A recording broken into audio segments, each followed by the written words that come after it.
The first weekend in August marked the one-year anniversary of Baltimore's ceasefire, when ordinary citizens grappling with the deadliest year in the city's history demanded the violence must end. It became very clear pretty quickly that I've been hearing this my entire life. People talking about somebody should call a ceasefire. People have called ceasefires. I had never seen it done in a way where the entire city was involved in calling the ceasefire, though. This weekend was a celebration of sorts. A parade that went through the city with over 500 people was held early on Saturday, August 4th. That evening, members of Baltimore's music community performed for over 150 attendees. Baltimore Ceasefire 365 has held quarterly ceasefire weekends to ask that nobody kill anybody for 72 hours.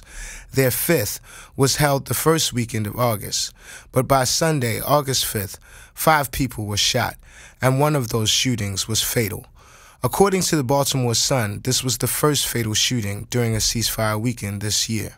With over 170 murders this year so far, homicides are down, but still very high.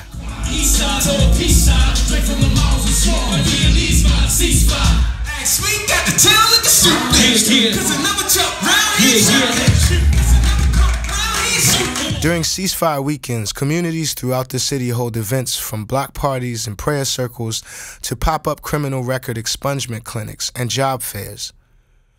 2017 ended with 343 murders, a new per capita record, but each ceasefire weekend has seen a decline in murder. The first weekend in August of 2017 saw only 2 compared to 6 the weekend before. In February of this year, the ceasefire weekend was followed with a downturn in gun violence, including a total of 12 days without murder. To mark the one-year anniversary and honor lives lost to murder in Baltimore, Shamika Dream held a sage smudging on Charles Street, which runs through the city separating east from west. African people have burned and smudged with anything that we have, using sage as well as Palo Santo and sweetgrass. It was about just needing to do something more to clear the air in Baltimore and to create space so that healing can happen and peace can happen. The Ceasefire 365 movement was co-founded by Erica Bridgeford after learning from her son that Baltimore's murder rate was the highest it had ever been. Some call Bridgeford the mother of the ceasefire movement. My son Paul said, "Mom, do you know that the murder rate is higher than it's ever been in Baltimore?" And I said, "No, I did not know that." Bridgeford's family has been personally impacted.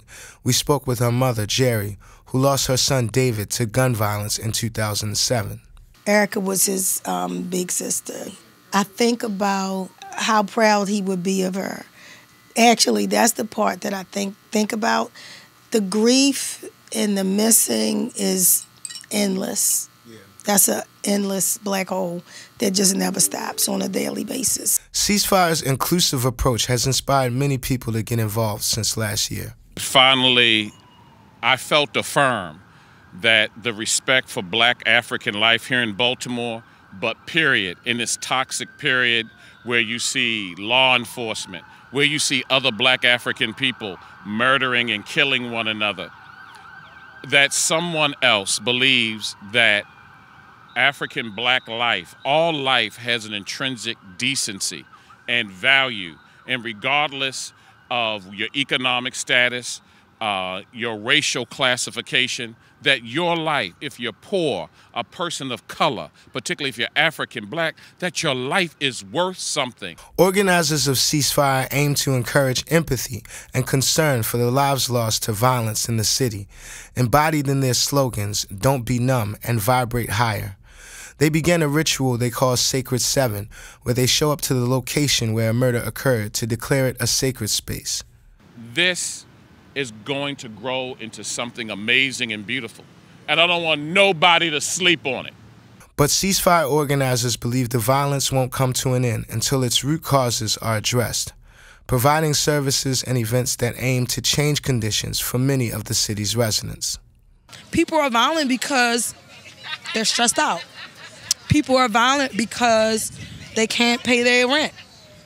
They're not getting adequate health care. They don't have the right information around housing.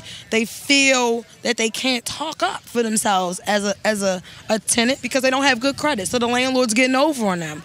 Why? People have criminal cases, petty criminal cases that they just don't have enough information about. The ceasefire anniversary weekend saw over 20 events throughout the city. Organizers say thousands of people came to meetings, planned events, and attended Sacred Sevens. Students have done projects and written papers on the movement as well. 4 songs got made about the Baltimore ceasefire, and the one that most exemplifies it, where a bunch of artists came together and made a song, that one is currently nominated for a Grammy out here. And Baltimore Ceasefire 365 says their first year was just the beginning.